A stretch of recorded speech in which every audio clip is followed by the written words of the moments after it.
Gold की कीमतें आसमान पर बनी होने के बावजूद दुनिया भर में गोल्ड को लेकर निवेश मांग लगातार बढ़ रही है।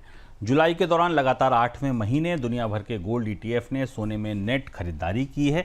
जुलाई के दौरान दुनिया भर के गोल्ड ईटीएफ ने नेट 23 टन सोने की खरीद की है। इसमें भारतीय ईटीएफ का योगदान लगभग 1.5 टन का रहा है। सर, किन बाजारों में सबसे ज्यादा खरीद हुई है और भारतीय बाजार में आज गोल्ड का भाव रिकॉर्ड स्तर पर पहुंचने की वजह क्या है? ईटीएफ के जो ताजे आंकड़े आए उसमें यूएस और यूरोप के इनफ्लो सबसे ज्यादा रहे हैं।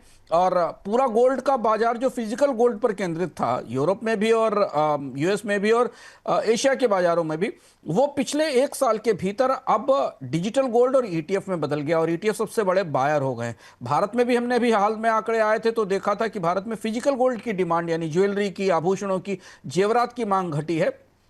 लेकिन गोल्ड के ईटीएफ में और गोल्ड के डिजिटल फॉर्म में निवेश लगातार बढ़ रहा है। तो भारत के भी आंकड़े, भारत में भी वही स्थिति दिख रही है और गोल्ड की बड़ी डिमांड इन फंड्स की जरिए आ रही है। भारतीय बाजार में गोल्ड की में रिकॉर्ड ऊंचाई पर था। इसकी दो बड़ी वजह दिखाई देती। एक तो ये कि अमेरिका की तरफ से टैरिफ लगने के बाद भारतीय मुद्रा पर दबाव था, डॉलर में कमजोरी आई, जिसका रुपए में कमजोरी आई, जिसका असर हमें गोल्ड की कीमतों पर दिखाई दिया। और दूसरी बड़ी बात यह कि भारत पर इस टैरिफ के बाद अब अर्थव्यवस्था को लेकर तमाम तरीके की चिंताएं हैं और जब भी कोई चिंता का, जब भी कोई चुनौती का समय बनता है तो गोल्ड की कीमत में तेजी आती है।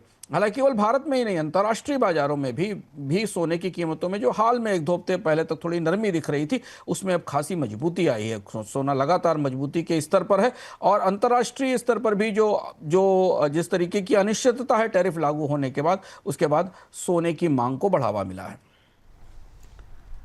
अगला सवाल, अगली खबर, एलन मस्क की कंपनी स्टारलिंक भारतीय यूजर के डेटा को भारत में ही स्टोर करेगी।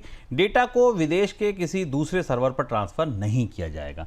गुरुवार को सरकार ने संसद में यह जानकारी दी। स्टारलिंक को दूरसंचार विभाग की तरफ से भारत में सैटेलाइट कम्युनिकेशन सेवा शुरू करने का लाइसेंस मिला है। संभावना है कि कंपनी जल्दी इस सेवा को शुरू करेगी। सर, क्या शर्तें लगाई हैं स्टारलिंक पर सरकार ने? यह प्रमुख मुद्दा था। सरकार ने तो आज संसद को यह भरोसा दिया कि स्टारलिंक को उन्होंने तीनों महत्वपूर्ण चीजों के लिए राजी कर लिया है। पहली चीज तो ये कि स्टारलिंक के जो सैटेलाइट कम्युनिकेशंस होंगे, जिन सेवाओं का लोग भारत में इस्तेमाल करेंगे, उनके सारे डेटा ऑनशोर सर्वर में होंगे, यानी भारत में ही उनके सर्वर बनाए जाएंगे। दूसरा, उस कम्युनिकेशन को बाहर के किसी सर्वर से रूट नहीं किया जाएगा। और तीसरा यह कि इंडियन डेटा की कोई कॉपिंग या डिक्रिप्शन नहीं होगा देश के बाहर ले जाने के लिए। ये तीन महत्वपूर्ण चीजें थी और इन पर ऐसा सरकार का दावा है कि स्टारलिंक इस पर राजी हो गई है और इसी सहमति के आधार पर स्टारलिंक को भारत में सेवा देने की छूट मिली है।